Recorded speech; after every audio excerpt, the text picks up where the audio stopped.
welcome to episode 2 of our journey to the new era of X-Men. Today, we're going to be talking about Powers of 10, issue number 1.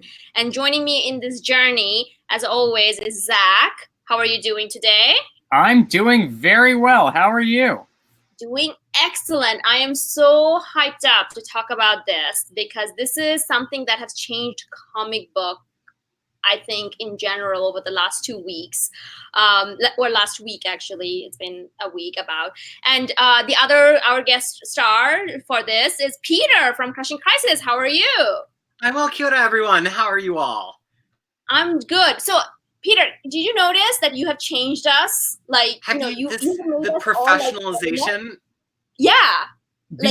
The level of slickness in dress that we've adopted between last week and this one, I hope that our viewers appreciate what they're seeing here. Zach, even though he's in New York heat, he's got a nice light-colored suit, as one can do in the summer. That's right, a sweltering Brooklyn August, and here I am in my it's like an ice cream colored jacket because it's before Labor Day, so I can get away with that. But I mean, it was like a revelation. Like, I set up the thing, sent you guys there, and then Zach just showed up, and Zach was wearing a blazer. I'm like, what is happening right now? So I had to go and run and do that, and then you showed up. Like, I'm like, this is how podcast. Yeah, this is how we achieve that. What is it? YouTube famous, I guess, call it. That's how we get there. Like, there's nowhere in the internet you're gonna find 3 very what's the word? Like, sartorially aware. Like, yes, people talking about X-Men. You're not gonna get that. You're not gonna get that.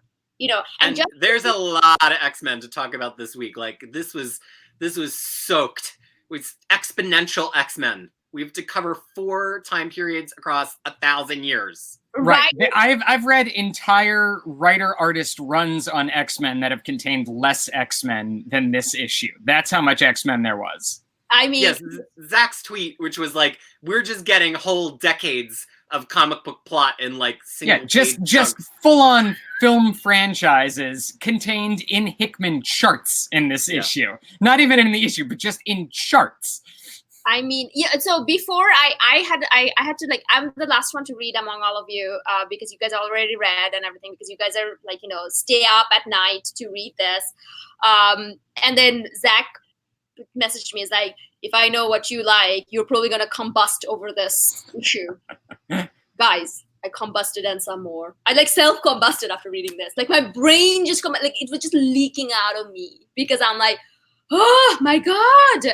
There's just so much. So yeah, there is so much. But before we get started, there is like a couple of things that I want to talk about. If you want to see our progression of how we became amateur and Peter just brought up to this professional level, the first episode of House of X, the link for that you can find below in the description. Yes, just below. And you can also find Peter's super awesome collected edition website or blog, I guess you should call it. But, crushingcrisis.com, where you can go and find. You want to know where that X-Men issue 320, where Rasputin made their, not Rasputin, was that Nimrod made their first appearance. I don't know if that's not correct number or whatever, but what collection that is, collected edition that is, well, you go to Peter's website to find that, because that's where he has it. So, I mean, for all of your collected edition needs, you should go and see that. But anyway, so with that out of the way, let's talk about Powers of 10. Oh my God, guys. Oh my God! Is that you combusting? Is that the combustion reaction? I mean, I'm combusting because I'm wearing a jacket in like this hot weather, right? Here in the coast. But what did you think of this issue as somebody who we've talked about before, and we talked about this last week, that you are fairly new to the X-Men world. You haven't done a huge amount of X-Men reading before. What was this issue like for you? What did you think of this? It felt like a lot of exposition, like a lot of information that's coming. Not exposition, sorry, that's not the correct word for it. A lot of information coming at me because I'm like, oh, who's this? Oh, who's that?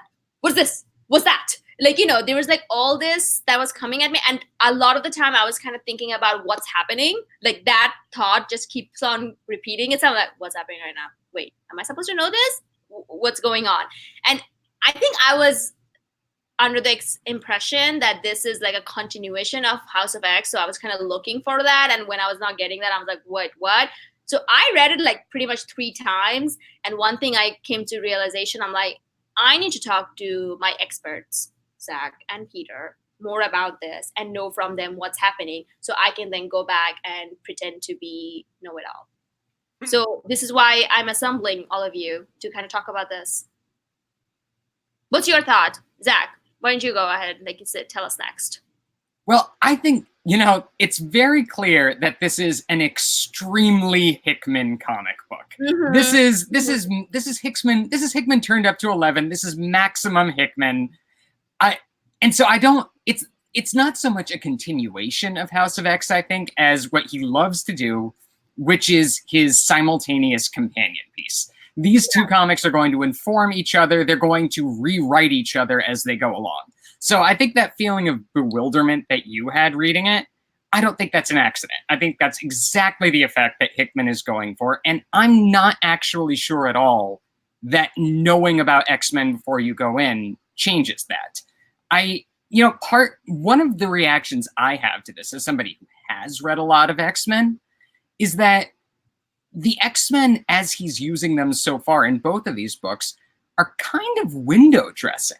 Like, we're getting a lot of shout outs to characters and names and even little historical nuggets from X-Men comics that have happened.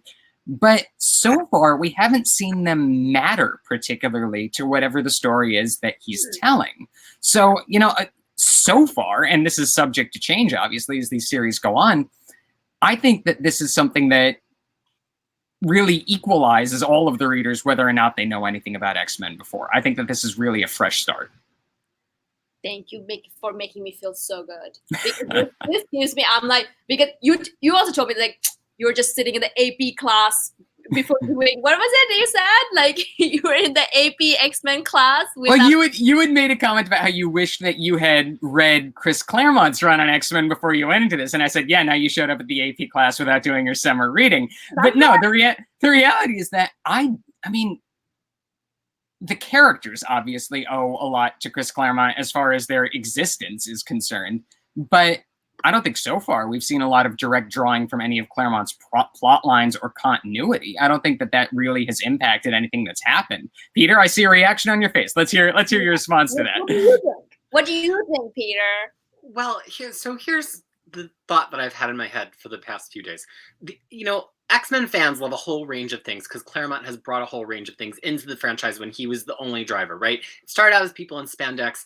It got very sci-fi. We got space. He introduced time travel, the Brood, the Shi'ar Empire, Rachel from the future as a Hound, alternate versions. Like, a lot of this came from Claremont, and even if he was not the one who hit that plot beat the hardest, he opened up the possibility for future authors to expand on that. But if you look at some of these things that X-Men fans claim they like about the franchise, space, let's take space. How many times has X-Men done a really good big space thing?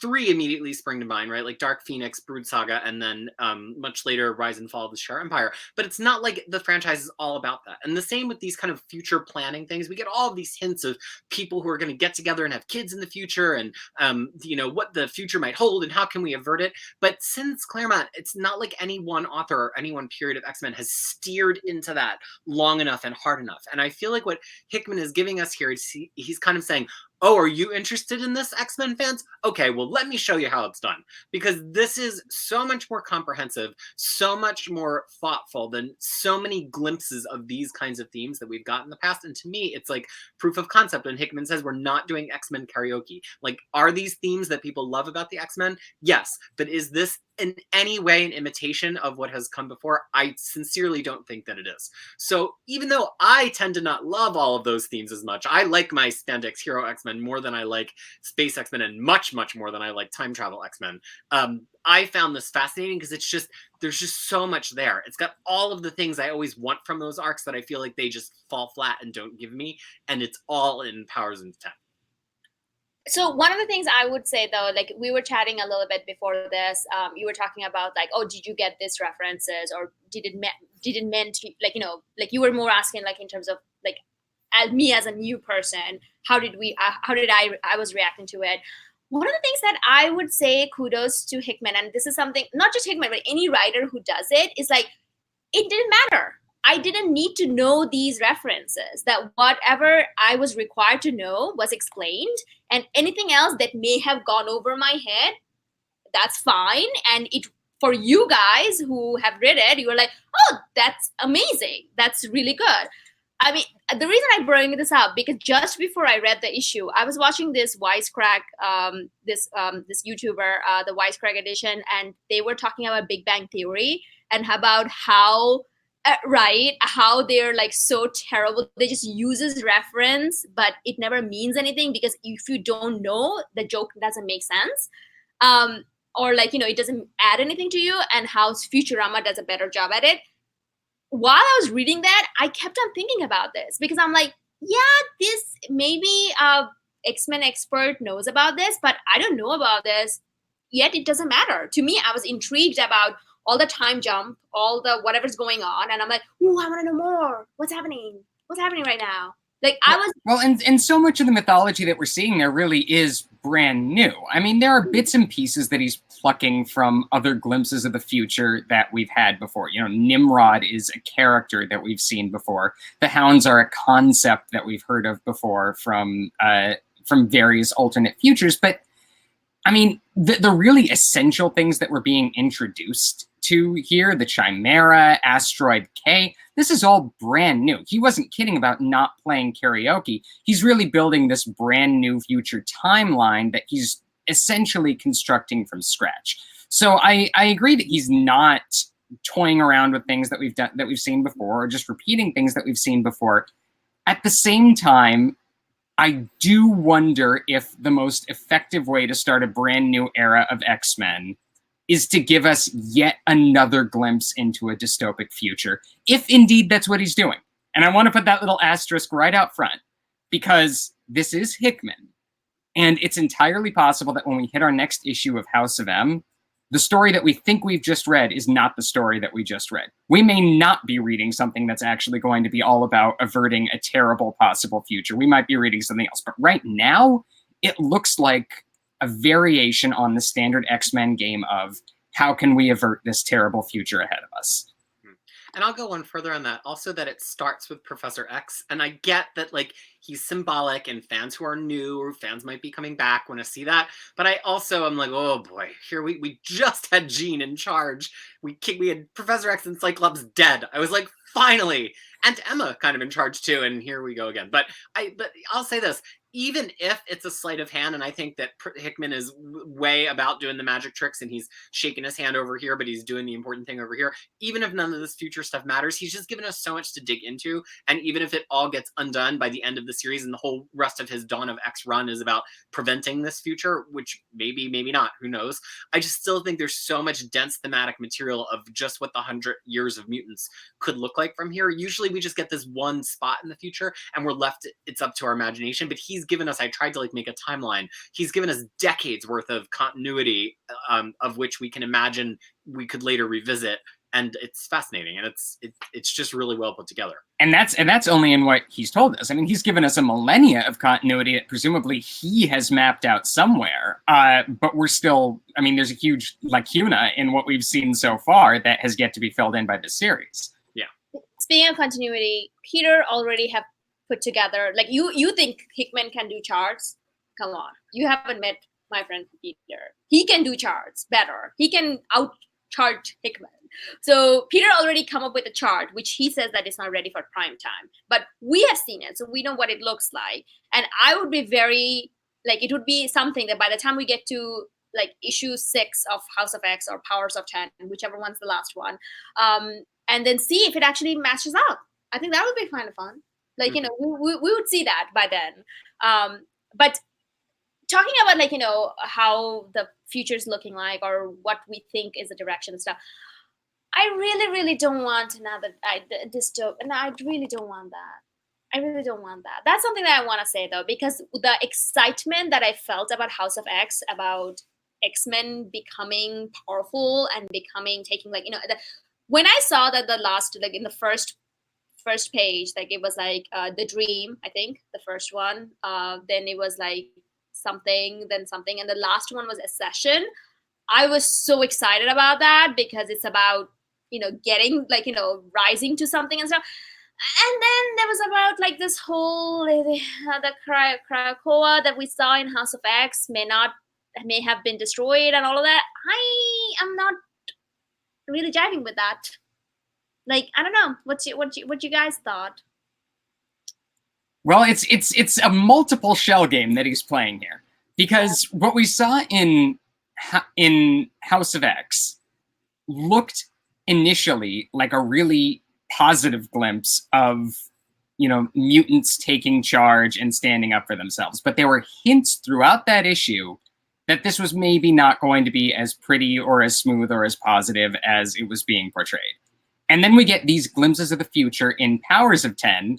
And again, it's two sleights of hand at once. Because first he shows us, oh, whoops, looks like it's not going to be a good future because of this. It does lead to war. It does lead to chaos. The mutants are going to go down. And then we get the further glimpse of the future and say, oh, but there is a surprising end to this entire conflict. And we don't know what that end is yet. Mm-hmm. That is a mystery that we have yet to discover at the end of this Hickman puzzle box. But he's playing around with whether or not mutants taking charge of their own lives would actually have a positive end in this timeline, if this timeline is something that can be trusted. The thing that really stood out to me, because I had a similar feeling to Freya of like, wow, we just had this like glimpse of potential utopia, and it still results in possibly a worse dystopia than the one that we could have had before this. But the thing that's significant about it is, even if mutants have left Earth, that they're living on Shi'ar space, they're different places, they had a culture, and it's still portraying this idea that Hickman kind of introduced when the series first got teased of, can two species exist in the same environment? So I think he's really pushing this idea, and then you add machines into the mix too, that we're not just looking at different kinds of humans, that X-Men are really separate. And of course that does some really excellent positive and negative things for the mutant metaphor that we've seen over the years, and I think we're gonna have to see how that plays out, and if Hickman honestly has the sensitivity and the chops to make it work. But I do think that there's something interesting about the idea of, instead of humans just being hunting the mutants to death on Earth, which they have done here and they've done in many other comic books, that many of the mutants have just up and left, which is a quality that we have not seen in as many. So it says that there's 7,000 of them on the edge of Shi'ar space, and then there's several thousand of them living on the Shi'ar homeworld, and basically they've integrated into a completely different society, which has like a diaspora aspect to it that I don't think we get a lot. Well, but with the added detail that it is believed that those mutants in Shi'ar space are being used as an advanced force to conquer the planet Earth, and that the mutants that are left in our solar system are quietly but eagerly awaiting this eventuality. So it's a kind of positive apocalyptic future ahead of them that they're sort of hoping and praying for. So whether or not we read this as something that is actually to be looked forward to from the narrator's perspective is a little bit up in the air. Right. So the thing is, that's also one of the questions that I wanted to ask. Like, the idea that these mutants have now living in Shi'ar Empire, that's a new concept. Yeah? Yeah, I mean, they've long been friends with the Shi'ar. Professor X has got it on with Lilandra, but they've never had a colony there, to my knowledge, that I can recall. Okay, because I am just reading War of Kings and all of that, and I was under the impression that, because in that one, there are some mutants that stayed behind or helping them and stuff. I wasn't sure if that storyline came from there that carried on somewhere, but looks like it's a fairly new. Well, we really don't know whether he's planning to tie that in at all to what goes on in War of Kings. My initial instinct would be to say no, but then we have seen Vulcan on the cover of the first issue of the relaunched Hickman X-Men, haven't we? So maybe. We don't know yet.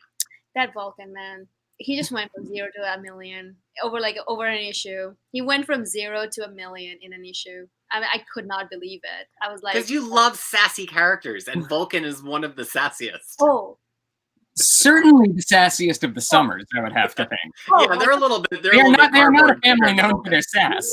Yeah. I mean that's the thing. Like I was really looking at, I'm like, whoa, that's like, that's like if Faria was a mutant. That's what it is. Like, I saw myself. People talk about seeing themselves in superhero. I saw myself in like Vulcan. Like, it was But if we want to talk about sass, can we talk about Hickman's future Nimrod?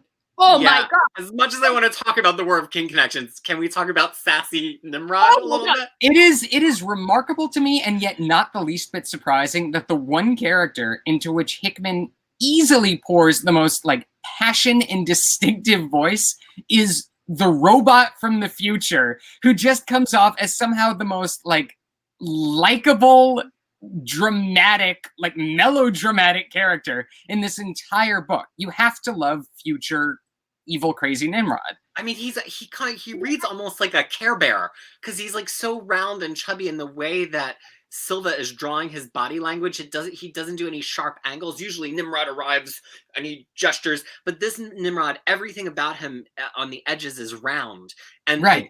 And then he keeps saying, "I'm so sorry about all these atrocities," which is actually super creepy, especially coming from this like round, huggy version of Nimrod. It's just like really amazing marriage of script and art there. And I wish we got the script for this issue so we could see how much of that Hickman saying make him huggy, and how much of it was Silva being like, no, wait, I know how to make this really have a lot of dramatic. Yeah, because here and elsewhere in the issue, I think that Silva's art, which I just thought was absolutely amazing, lends things to Hickman's script that benefit it tremendously, and that I don't think would actually be there in the text if we were to read it. I think particularly the emotiveness of all of the characters and the level of expressiveness in all of their faces, it gives them an emotional intensity that is nowhere in the script. Everybody in the script talks with sort of the usual. Everybody sounds like a robot except for the robot, basically. Nobody has any human voice, but they all seem human because of the way they look on the page. And I think that is all Silva. I mean, when I saw that, like, and it's pretty much he's got that excited because he wanted to torture this person, like this, one of, I'm sorry, what's their name? The Silabel? Silabel? No, I mean that's what's their kind called? Like because there's 3 they're hounds. She's a black brain hound. Yeah, she's not a chimera. Yeah, so can you please, Peter? You have comics. I'm working on it. Yeah. So the thing is, like, he is like, can I? Like, it was really like, can I please touch? Like, can I have it? Can I have it? It's like, okay, fine, you can go ahead. Like he does that. I'm like, oh my god, love me. Like, I instantly looked up Nimrod. I was so sure this is a Hickman creation because he reminded me so much of Ex Nihilo. But then I was surprised to find out it's a Claremont creation, coming from, his, but yeah. Yes, there you see Nimrod with his cuddly huggy bear situation. And it's like, yes, I'm going to do this. And then it's like, okay, you can do this. And then it's like, can I? Look at this. Oh my god. That is such a furry reaction. You know what it is? It's the kid with the sand. The meme of the kid on the beach with the sand in his hand. And he's like, yeah, that's what it is. I would give you anything that that's the reference. That is 100%. And that's such a furry, like, when I am like at work, when I'm doing that, like, it's like I was in love with that character. I'm like, tell me more. I want to see more of this. But yeah, I mean, so the thing is, like, I think we should be going by, like, there's like 4 timelines that we got talked about. So step 1 was that I think that, Professor Hex had I had a dream moment, which he has all the time. I was like, oh, it's another one of those. So he's sitting, and then Moira comes, and there was a discussion, which was all very kind of thing. And then it cuts to these, like, the hounds are being hounded. I'm pretty sure I'm remembering this right. This issue was a step in between, because you went from X power of 0 to X power 2. X power of 1 is the other side of the Mystique stepping through the portal. Oh, that's true. Yeah. So there was like which ties back to House of X. There's like the only tie-in to House of X, which kind of like also I think disproves the idea that the Cyclops was not Cyclops in House of X, because some people were thinking that it was Mystique going back, but doesn't look like it. But then again, later on, we saw there's like actually a middle version that you can be between going to Krakoa or that thing. So I don't know whether that's the thing. But anyway, so then there was like Professor X gave a very much of a corporate America speech of like, what? You don't think, you know, working for mutant is satisfactory or something? Yeah, you have additional demands, you know? Yeah, you know, you have additional demands. Like, you just because you're employed should be all of that. And, you know, because you're helping your own people and all of that. Well, he is the owner of what, the world's 7th largest pharmaceutical company now. So this is corporate titan Charles Xavier. Yeah, and I thought that very unlike Charles Xavier. I would expect Magneto to talk like that. So I was like, whoa, okay, Charles, calm down. And then we come to this, like, you know, this whole aspect of Nimrod and the hounds and stuff like that, which I was also shocked to find out Nightcrawler is there as well, and he's being called priest. Well, it's not Nightcrawler. It's a chimera created in part from DNA based on Nightcrawler. And up to 4 other mutants. Right. Right. So, see, this is why I have you guys over here to correct me on this shit. I'm going to look like a pure dum-dum. So, yeah. So, the thing is, like, and because I was also surprised at why they're always calling him priest or always kind of giving him a name. Well, this is what Hickman fills in one of his charts. Okay. And as he explains, this is one of the classes of this generation of Chimera who have forsworn individual identities and all call themselves priest. So everybody who belongs to this class of Chimera is priest. And they were considered the error ratio from that build of Chimera. So that's generation 3. So he explains. I got so deep into this. So let's talk about this for a second. Yeah. Okay. So generation 1.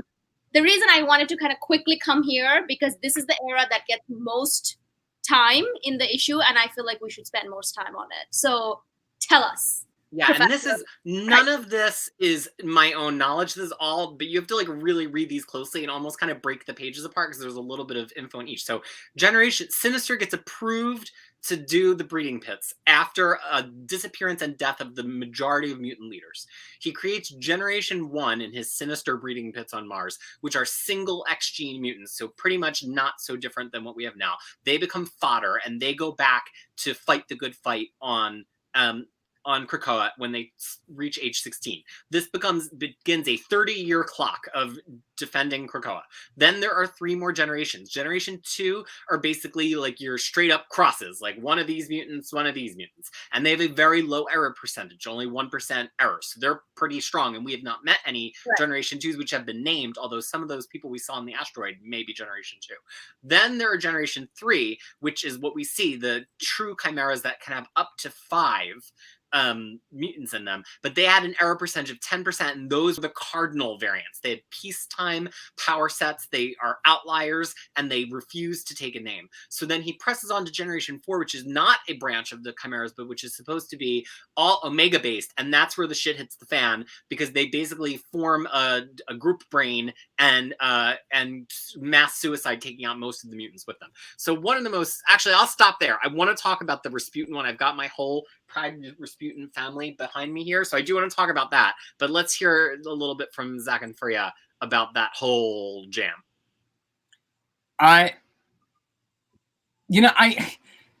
It's phenomenally interesting to read about. I am not sure how significant or what role it's going to play in the overall narrative here. And so in as much as it entertained me for a full 24 hours breaking down the course of this mythology and figuring out the timeline and just working out the depth of what Hickman has set up here, I'm really curious to see how important any of these genetic components are actually going to be in understanding what we're going to see as this series goes on. What does this really have to do with the story of Powers of 10? What is the story of Powers of 10? I mean, that's really one of the big questions that I have coming out of this issue. We're 2 issues into this thing yet, and I don't actually know what the story is that we're being told. I don't know who the protagonist is. I don't know what the conflict is. I mean, this is the basics of storytelling haven't actually been established here. Hickman is playing a very, very long game and somehow still getting away with it just because the mythology is so deep. Zach, have you considered what if there is no story and no protagonist? Well, I mean, my rebuttal to that is that they're first issues in a serialized storytelling format. And with Hickman, you know, Hickman gets accused a lot that everybody talks like robots and that he can't write characters. I make those accusations too. And I feel like it's hard to fully react to these first 2 issues without seeing the second 2 issues, because are they still going to be this chart filled and dense with prose and additional information? Or has he done this up front just as a scene setting so he doesn't have to have his characters kind of leak out this stuff the entire time? Because if you look at something like his Avengers run, we had all these chart pages, but they were all like graphs of who was on the team. It was information we could like find out or puzzle out on our own, but then we had to listen to a lot of people talking about builder code and the makers and beyonders, which was an interesting plot, but you almost wonder if he could have gotten it to us in a much more dense form if he had just done some of these story type pages. And so while I agree completely with Zach's dissection of this, I kind of reserve judgment for another week or 2, because I just don't know if it's strategy that he's starting out here or if really he's telling a story that has no protagonist and no real rules and weight of narrative to it. Well, I half agree with what you've just said. I always withhold judgment on a Hickman story until we're at least halfway through, because this is just how he does things. But at the same time, there is absolutely a third way between just dense robotic exposition from characters and chart-filled pages to get exposition out of the way. You can also have characters talking about each other naturally based on their relationships with each other in ways that also move the plot forward. That's what writers do. That's what great writers do. That's what virtually every other good X-Men writer has managed to do. And it's what I very rarely see Hickman bother to do. And he's certainly not doing it here. Freya, what do you think? You're a pretty big Hickman fan. I am. But the thing is, like, so just before we started, or was it we were online, that I was saying that ending really matters to me? Like, ending really, really matters to me. Like, it can be the best shit ever. If the ending sucked, oh, too bad. She flies into a Hulk rage. If it's especially if it was a good comic and it ends badly, you free on the other eye is like. Yeah.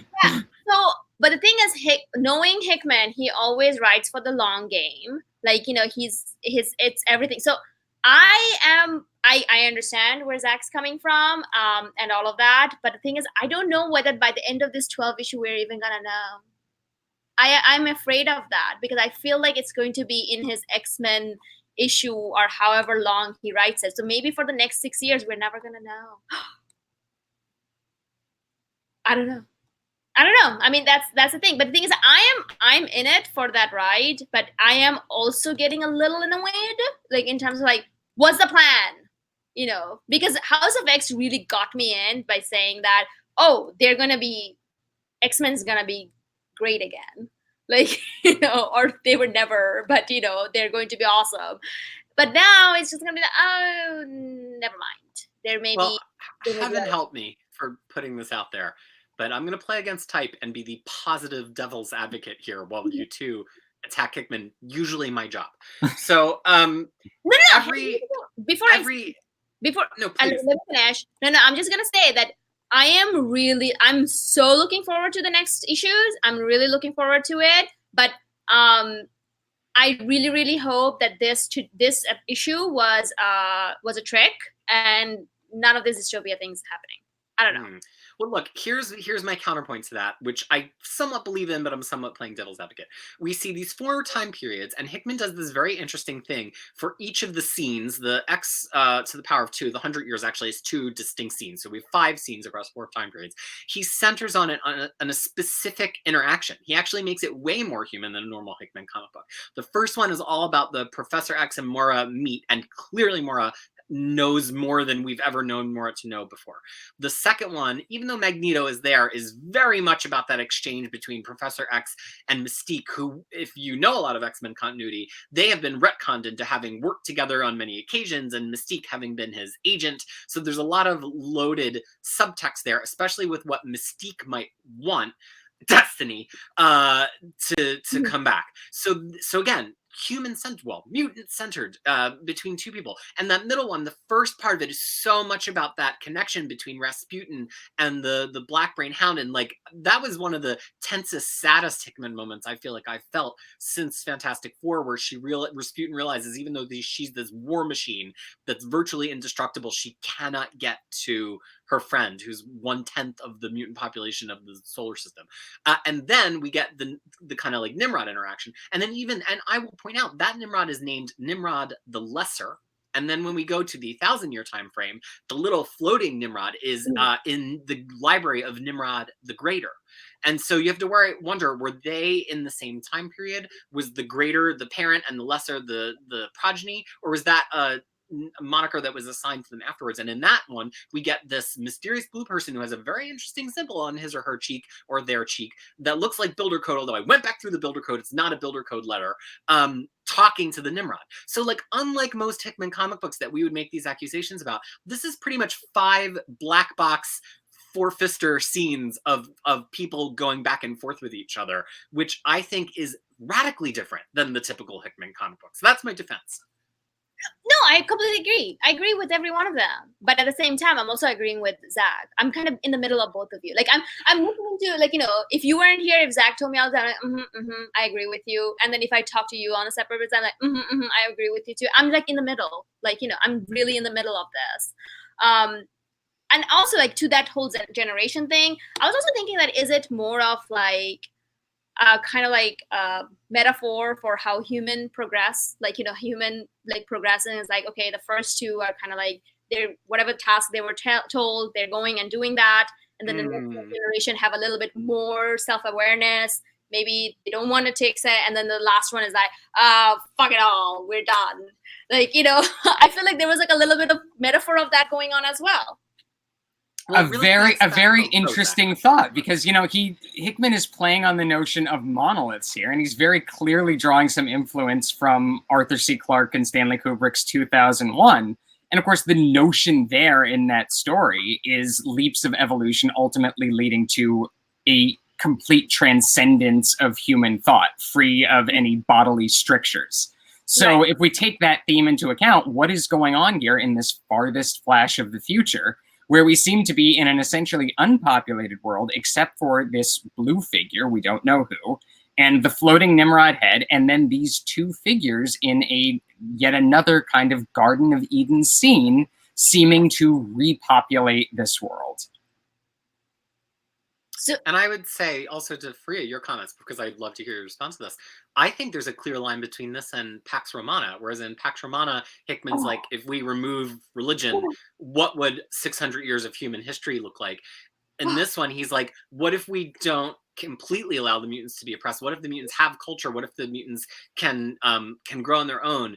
How does that change this future dystopia? Does it result in anything different, or do we still, as Zach just pointed out, kind of get to this ascendancy part where so many other sci-fi stories have brought us? So I think it's Hickman doing this very interesting thing where he changes a variable and he looks to the future, and that really struck me. But did you get that, or are you getting that now? I'm getting that now. But here's the thing: Pax Romana changed my fucking life. Like, I have been so outraged since reading Pax Romana. It's like, we could have been into the moon, into the Mars in 1400 if there was no conflict between human about dumb things. Like, I mean, no. We're gonna talk about Powers of 10. We're not gonna be talking about Pax Romana. But oh my god, you mentioned Pax Romana. I died. I died because no one else talked about that comics. But oh my god, no. I mean, a lot of people like to say that Hickman's about writing these themes of like technology and evolution, but really isn't Hickman really about writing a theme about changing one variable and seeing how fundamentally things get altered? That's what he did in Manhattan Projects. Even Nightly News to a degree is about like, what if one person acts differently? And I'm starting to wonder if reading his X-Men is going to allow us to reframe a little bit how we read Hickman comics, because he's saying this is something he's loved for a long time. This comes naturally to him. Like, are we going to actually see like a realer Hickman and Uber Hickman writing X-Men that lets us take a fresh glimpse at some of his other work? Well, one thing that I was sort of musing about after reading this issue, and I don't know that it's going to be true, I think it probably won't be true, but it would be really interesting to me if, while all of our eyes were on these glimpses of the future in this issue, if that future was actually substantially rewritten with each passing issue based on whatever we see happen in the present in House of X. I think that would be a really fascinating way to approach this story, to show us the way that the timeline shifts and changes and can even flip on its head based on the different decisions that people are making right in the here and now. I mean, I want that so bad. I want every issue of Powers of X to be like, now that we've changed the variables a little bit last week, let's see. I don't know. Oh, that would be how fantastic would that be? And then I would so bad. And then I would totally dig those info dumps in the charts if he gave us a brand new one every issue with a completely different future history based on the little changes that have been made with each issue of House of X. That would be fantastic. And now I'm going to be quietly disappointed based on this thing that I've constructed entirely in my own head if Hickman doesn't deliver it. The thought had occurred. Like, I would love that as well. I mean, so the thing is, like, do we know what is it that Mystique stole that she handed over to Professor X? Was that explained? Because I was confused. Or no, it wasn't. Something with some variation of an X-Men looking logo on it. From Damage Control, which has all of the archives of Tony Stark and Reed Richards. And interesting, the parallelism that in the future, we also are having this mission. What exactly were they doing in that conflict at the Nexus? Right. And how does it relate back to what Mystique was doing? Right. And the thing is, like, that's what I was saying, that I'm like, all these info dumps, who is saying that? Is it like just Hickman telling to the readers, or it's in universe, like someone is looking at through this? So another very good question, because back in House of X, we actually had ostensibly two different sources that we were looking at, right? Some of them from Krakoan sources, some of them from the Orcus protocol, and yet they're all in the same font, they're all in the same design, and they all look like the same font and design that we're seeing here.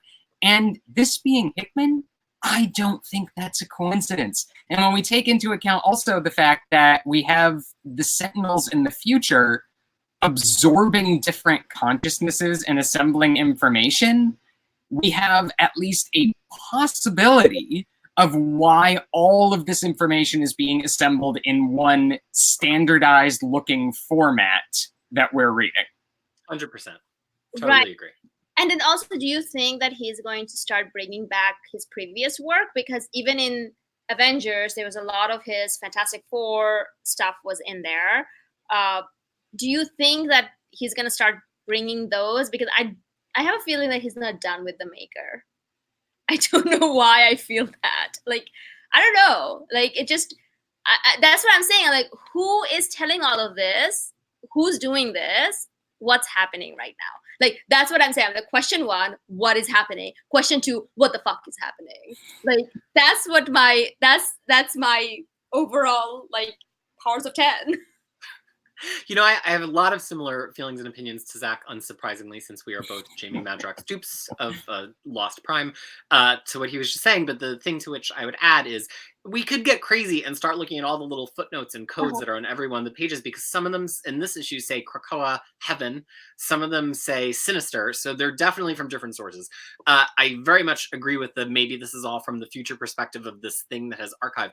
But an interesting point to think about is that anytime that Hickman wrote about the future previously, it was a future that either stopped or had to account for the 0 point of his Secret Wars, because he never really wrote past Secret Wars. I think even as I'm thinking back to Fantastic Four and we saw like Future Franklins or whatever, like there was this idea of all the multiverses kind of slowly being reduced. I could be wrong. It's been a while since I've read Fantastic Four. So even if Hickman does do some backwards nods, and I do think we're going to see a little bit of a nods thinking about his original Sins arc on Avengers, there's definitely some near neighbors to that in this issue.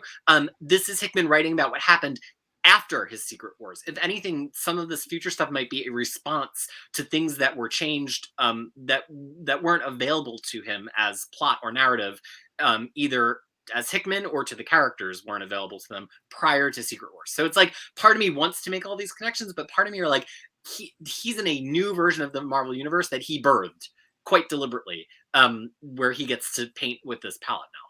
You know, I think it's very plausible that he would drop little Easter eggs to people in the know who have read his past series. I think it would be pretty rich after everything he's said about not wanting to do stories that are just references to other stories or doing karaoke, if he made his plot heavily dependent on other Hickman plots. I don't think that he would do that in this context, but it is possible that we could get clues from other Hickman runs that would show us where he might be pointing with this. One thing I would really like Zach had his request, or his headcanon. One of mine would be to keep it strictly X-Men, strictly mutant. I really don't want Avengers to show up. I really don't want anyone else to show up. But we've already got the Fantastic Four, and we've already got strong hints that Franklin Richards is going to be key to this. Right, but could he be the old man on Asteroid K? Right, no, but the thing is, like, Franklin Richard is because of the mutant connection.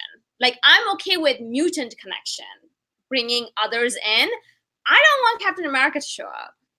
Even though That's the only time you'll ever hear her say that. Yeah, unless they say that Steve Rogers was a mutant. That's why Super Soldier Serum did not kill him. Like, well, Steve Rogers was Weapon 0 and Wolverine is Weapon 10, aka Weapon X. So they just did a one shot about that. Who knows? Everything's on the table. Everything.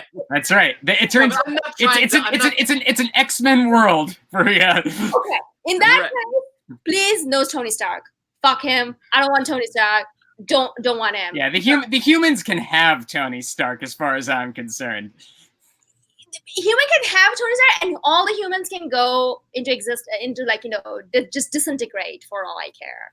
And along the way, if he also says that Kamala Khan is actually a mutant, not an Inhuman, I would love that too. I would take that too. Because I feel like my girl is just barely there now because she's so popular. But any given time, she's on the blog because we got the mutants back. So I don't know, but I think that's also one of the things, because his Avengers run was going somewhere, but then events stops the flow so badly, especially with the 8 years, the 8 months advance he has to do. I really don't want that here. That's one of the sole reason I don't want any of the other characters to show up, because they can have all their events and everything, and this can be only mutant based. Well, so far, this is a pretty darn insular story. I mean, we haven't just been dealing largely with X-Men. We've been dealing with only a very small handful of X-Men. I mean, this is a little closet drama so far, and who knows? I mean, it may expand as we go along. It probably will expand as we go along, but we don't have a huge cast of characters yet, do we? No, but I'm just worried. I'm just airing my worry out there. Mm-hmm. Because I'm like, because Marvel does that a lot, and I know that Hickman probably has a little bit more power there. No, this is what we're gonna be doing. So I don't know. I think there's an interesting historical context there about how much do the X-Men ever connect to the rest of Marvel, and if editorial is okay with that. If you look at early Chris Claremont, which I've been reading all sequentially from my reading order, there's a very limited amount of other characters in the universe that they have met before Secret Wars, and that's like 10 years into the Giant Size Experiment. And then even when they briefly cross over with people in like Mutant Massacre and stuff during the Claremont run, the X-Men, it's like many of them have never even met an outside character before, and that doesn't really even change when Claremont's era ends. Even though Marvel starts pulling them into things like Infinity War, X-Men titles are never meant or made to tie into those, and that's why Onslaught was so different, because Onslaught was like, hey, we're going to make the X-Men tie in with the rest of the universe. They'd kind of done that with Inferno, but it was basically the X-Men doing their own thing, and then the rest of the universe having to participate. And Zach, but even with Onslaught, it was an X-Men story, right, to which the rest of the Marvel universe ended up getting invited and, as it turned out, killed. But it wasn't quintessentially an Avengers story, except for it was Franklin Richards from the Fantastic Four, but it was still an X-Men story. And I think for all of that era, that was really an outgrowth of the X-Men being the franchise at Marvel. I mean, everybody else was graced with the invitation to participate in X-Men crossovers when they could. The X-Men didn't need to be in your crossover. Their books are selling no matter what. They can do their own thing. And that's only really changed over the past decade as the X-Men have really taken a back seat to the Avengers as the A-list franchise at Marvel. Yeah, and you can watch it happen, because even through the 2000s, if you look at how the X-Men are affected by things other than House of M, which again, their event, they always like have a tie-in series. X-Men Civil War, X-Men Secret Invasion. While Siege is going on, they're having Second Coming, and it was kind of this editorial mandate, maybe because of the Marvel Cinematic Universe, maybe not, that A, the X-Men couldn't just stay in a bubble anymore after Second Coming, and B, that X-Men had to be a little bit more affected by the rest of the Marvel Universe. And you see that starting to happen as they start to interact more with like S.H.I.E.L.D. and the Avengers and Bendis's run, and then an all new and all different with the Inhumans. And so it's kind of like you have to wonder where we stand in terms of that editorial standpoint right now, with Hickman taking over. Hickman, somebody who's really good at just doing his own thing and not having to integrate with other people's things. But you also have one of the most acclaimed superhero writers in comics. I'm pretty sure you're going to let him do some events. So it's going to be really interesting to see, given that long history that I just unfurled with your help, to what extent we're going to get insular X-Men, and to what extent we're going to get X-Men who, by their nature, have to participate in the rest of the Marvel Universe. Because given the extended, almost 60-year now history of X-Men, the version of it where they have to participate is actually a very small fraction of the total history of X-Men. And will they be in a position to participate? Will they be on Earth? Will they be in our time? We don't know. Yeah. Ooh. So the thing is, like, the follow-up to that would be the last two timeline, because after the everything that happened with Nimrod, come on, that's like the funniest name ever. How did I lived my life not knowing that there's a character named Nimrod in Marvel Universe? Well, that's another biblical reference, by the way. Nimrod the Hunter, from the Book of Genesis. Just so we all get our Hickman biblical references covered as we tie back to the various Genesis references that he's peppering throughout these series. Oh, so what's the biblical reference about? What does it say? Nimrod is, he's referenced only very briefly in the Book of Genesis as a great hunter, and that is when Claremont introduced the character, presumably the reference he was going for, because he was a type of Sentinel built to be the best unstoppable hunter of mutants. Today I learned. I did not know that. I did not know so there you go. That's scratching the surface of that one. I'm curious about that opening scene with Xavier and Moira, which is so easy to brush over as we make our way into the future. But something very strange is going on here. And I think that may be the most important part of this issue that nobody knows how to interpret yet. So how do you guys interpret this? She's combusting so much over there that she had to take off her jacket. Thank you for pointing that out. I was trying to do that without anyone noticing, but thank you for pointing that out. Sure. All this Hickman talk was getting me so hot and bothered. Like, I had to, the temperature over here was not, the air condition was not enough. But anyway, sorry, Zach, for the interruption. I don't know what to think, because what was she saying? I mean, I don't know. I'm stumped. I mean, I'm of so many minds on this. I promise I'm not going to do another like 5-minute monologue, but the X-Men continuity has been changed significantly so many times with the inclusion of the Illuminati, with the inclusion of the middle generation of mutants that we saw in Deadly Genesis. So part of me is like reticent, like, oh, I don't want to have everything changed again if Moira gives Professor X this cursed knowledge that it turns out that he's had this entire time. But at the same time, if you read early Claremont, Moira's introduction is strange. She's like their nanny, but she's also got a machine gun, but she's also a scientist. And Claremont gives us context for all of that. But I mean, the way that she comes into the X-Men's lives and the reverence that Professor X has for her, clearly, that he has for hardly anyone else, certainly not a lot of women, I think gives the opportunity to use her to do these kinds of things in a way that you can't really with other characters. So it's, I mean, she's been dead a long time. What, since like 1998? Right. Yeah. This was Chris Claremont during his first return to X-Men around 2000, I think, killed her. Yeah. So it could go anywhere. Anything could happen. We do know some characters, some of whom are my favorite characters, who can project their consciousness back through time into the bodies of other people. So there's also that. So Zach mentioned, was it Zach or was it Peter? One of you mentioned in the chat that that this might be Moira the 10th. That I said that purely facetiously, but with Hickman, you never know. Evidently, if you decode the glyphs for the title of the next issue that we're going to read, it's called The Curious Case of Moira X. We are presumably meant to read that as Moira X, but I suppose there is an off chance that we may be expected to read that as The Curious Case of Moira the 10th. Who knows? One of the very smart people on the Explain the X-Men Discord did point out that if generally Hickman will actually use the literal Roman numeral X when he's playing that game, or the Tom Mueller logo design of the X when he's trying to do X for 10. But I still think it's a productive and hilarious line to go down, especially because her face is drawn to look exactly like Xavier's face, which is really strange, especially after all of the talking that we have done about Silva's expressiveness and the decisions he's making. I'm going to share my screen here so you can see it. Her facial structure is verbatim. Of course, now it doesn't want to load. Well, we'll give it a moment. Her facial structure in that scene where she's looking and Xavier's looking at her is verbatim the same as his. So who knows? I don't think you're RB Silva and you do that by accident.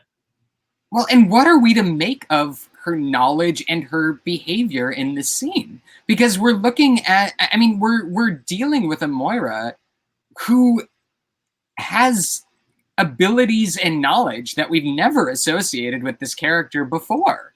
And I don't think we're given any clear idea in this issue where that's coming from or how to interpret it. It's laid out there as a very strange, uncertain mystery. Sorry. Yeah. So Freya, I mean, what did you think? So you don't have the history of Moira that we did. She was already dead by New X-Men, which is your primary X-Men reading material. Do you even know who she is? Who is Moira McTaggart to you in your read? Oh, I know her from Days of Future Past. Okay. Sorry, the first what is it? Not Days of Future Past. Rose McGowan. Oh, you know her from movies. I only know her from the movies, and so I'm like, oh, that character. So and then I moved right on because, and I do know her from whenever she showed up in the War of Kings or the before Realm of War of Kings. I think that was because that was like a terrible retcon that was going on over there. So that's why I know her. So to me, I didn't know that she was dead all this time. I didn't know any of that. Which kind of leads us to I think that because we kind of have to wrap it up. I'm like, and because there's like so much to talk about next. Supposedly House of X2 is going to blow our collective minds. That's what talk about, and it's also kind of highlighted in red at the end when you are looking at all the issues that are in red. That's highlighted in red. I do not care as much as I love Hickman and I want to marry him. I do not care for his portrayal of women.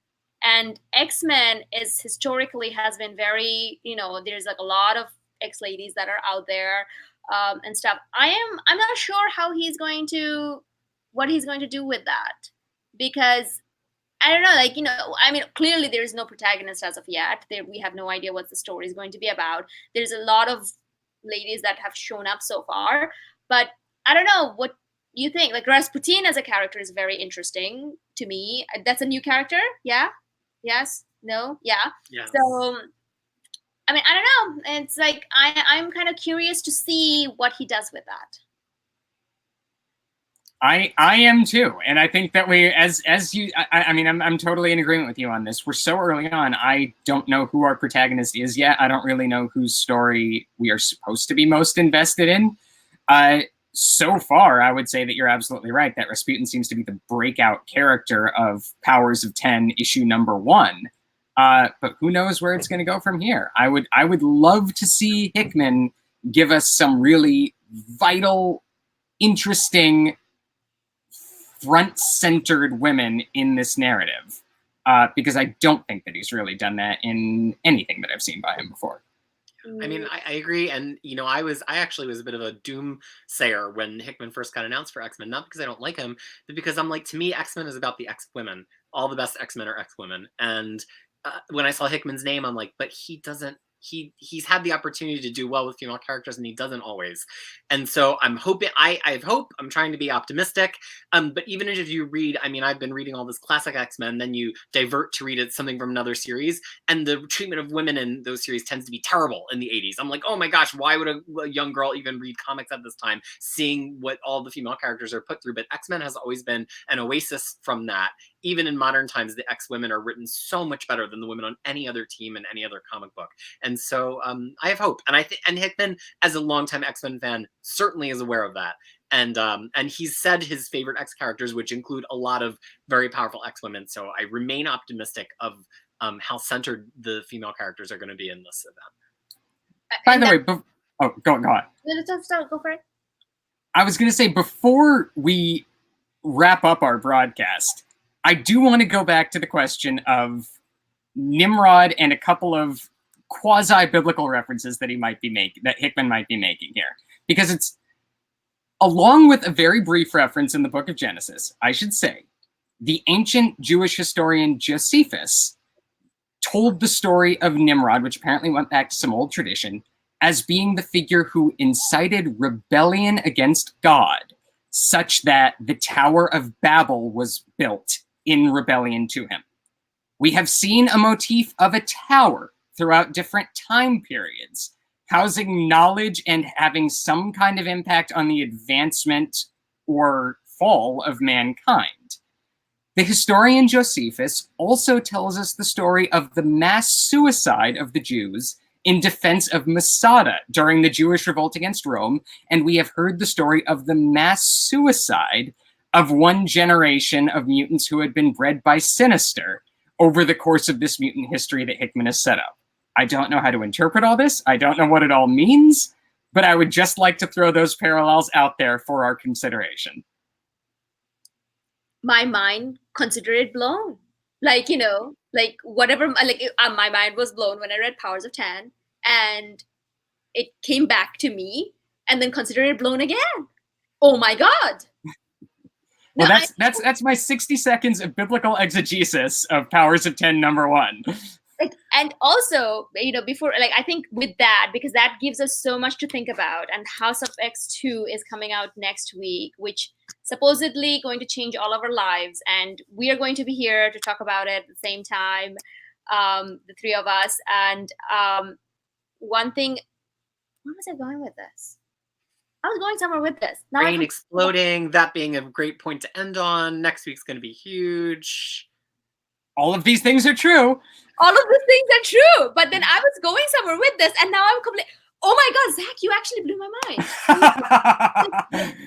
Like, this is not a bit that I'm doing. Like, you know, you have actually completely just, and then and with that, we leave you on a high note, ladies and gentlemen. We do. And then do come back next week for us to talk about House of X. Oh, yes. I was going to say, I'm going to give us kudos. Not once we said Powers of X. We always said Powers of 10. So with that, thank you very much for joining us in this like all this knowledge of X-Men, and we're just so excited to go on this journey with you guys. I mean, me personally, with two of you, and then with all our viewers. Do leave the comments below what you think about this issue. What do you think about us doing it? And if there is any other biblical things that we may have missed. I doubt it, because oh my God, Zach have just done it. And yeah, so we're gonna be back next week with House of X to see where this Hickman era of HiX-Men era is shaping up to be. Thank you so much. Thank you so much, gentlemen. Thanks, everyone. Thank you.